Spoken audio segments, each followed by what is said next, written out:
Welcome into the live desk. My name is Janae Hancock here tracking the top headlines so far this morning. And with that being said, I do want to start off with this video right here. The community continues to remain Kansas City strong as tributes continue to pour in for the victim who died in the shooting just last week at the Chiefs Championship rally, Lisa Lopez-Galvan, and they'll continue throughout the weekend starting today. At City Hall, Kansas City lawmakers, they unanimously adopted a resolution to honor her life, recognizing the trauma for not only the victims that were physically injured, but also emotionally injured as well. We actually caught up with Mayor Quentin Lucas, and here's what he had to say. It is a true tragedy, and I thought the most important thing we could do is to say that to her family, we stand with them, we grieve with them, and as an entire city, we will all pause to remember her.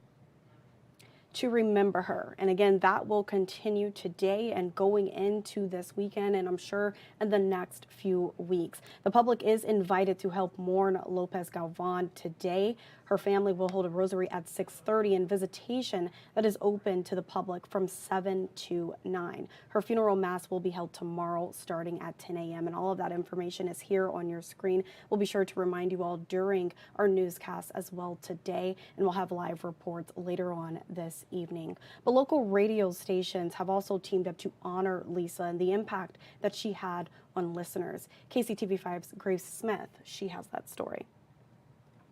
Lisa was one of us. A classmate and competitor. I remember the bright smiling face, the happy kid. Brian Truda is the morning show host for 90.9 The Bridge. And says the tragic death of Lisa Lopez-Galvan has gutted the local radio community. The radio community is very tight-knit. We're a very close group. That's why they decided to join forces, all 23 local stations. To promote the fact that there's this fund that can help to take care of her husband, her children, her family in this time of need. Putting the competition aside for Lisa. We see ourselves as competitors a lot of times, but this really proved that we can all come together for the common good. When I saw that the Kansas radio stations were coming together in support of Lisa, I knew that KAB needed to be a part of that effort. Allison Mazie is the president of the Kansas Association of Broadcasters. They donated $1,000 to the Lopez family.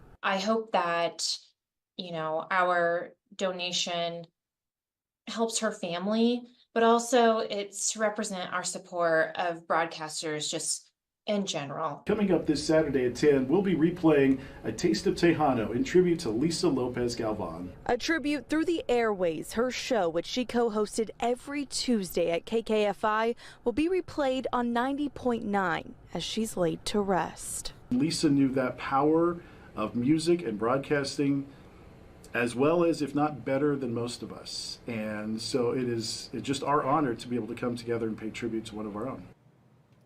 And that story is actually posted on our website right now, kctv5.com. Again, that report coming from KCTV5's Grace Smith. As you go down, you can find the GoFundMe link for the Lopez family on all of the radio websites as well. They also have links to help the other victims recover. So our coverage will continue on remaining KC Strong. We actually have a tab right at the top of our website as well with all of the stories. And you can also see that Kansas City Hispanic newspaper dedicates their entire issue to Lisa Lopez-Galvan as many people come together to continue to remember her. And again, she will have a visitation as well as services going into the weekend as well. Now, the shooting at the Chiefs Victory Parade is actually shining a light on Kansas City, sparking a nationwide conversation about gun violence. And leaders from our region, they were at the White House yesterday, and that's where KCTV5's Washington correspondent Molly Martinez caught up with one Jackson County official who experienced the horror of the Chiefs Victory shooting firsthand. When shots rang out at the Kansas City Victory Parade last week, one local leader was there with his daughter. He's at the White House Thursday sharing his experience, and what he had to say was sobering.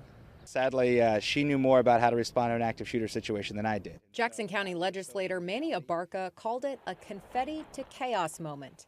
In the midst of the melee, his 6-year-old daughter was prepared for a real-life active shooter situation. I think that's a sad state that in America that we have to teach our kindergartners how to react to gun violence instead of just doing gun reform. Abarca visiting the White House Thursday discussing an action plan for how to make his community safer. The ease of access to high-powered firearms and lack of background checks. There are countless things that the state of Missouri could do better. In September, the Biden administration rolled out a first-of-its-kind Office of Gun Violence Prevention. The goal is to work with Congress to pass gun reform legislation. Priorities include universal background checks and the banning of assault weapons and high-capacity magazines. Since then, several gun reform bills have been introduced. None have made it to a vote. At the White House, I'm Molly Martinez.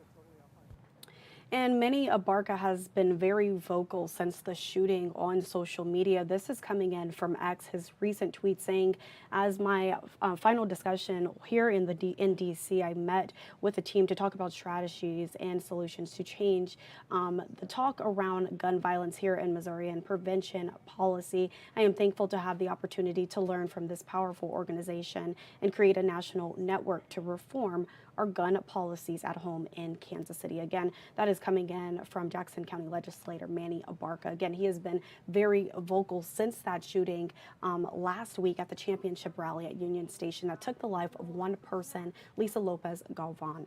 Now, again, I want to direct you all to our website, kctv5.com. Right at the top, you'll see a KC Strong tab. Again, you can go there and you can see all of the stories that we have so far since that unfortunate shooting of how the community is really coming together to remain Kansas City strong.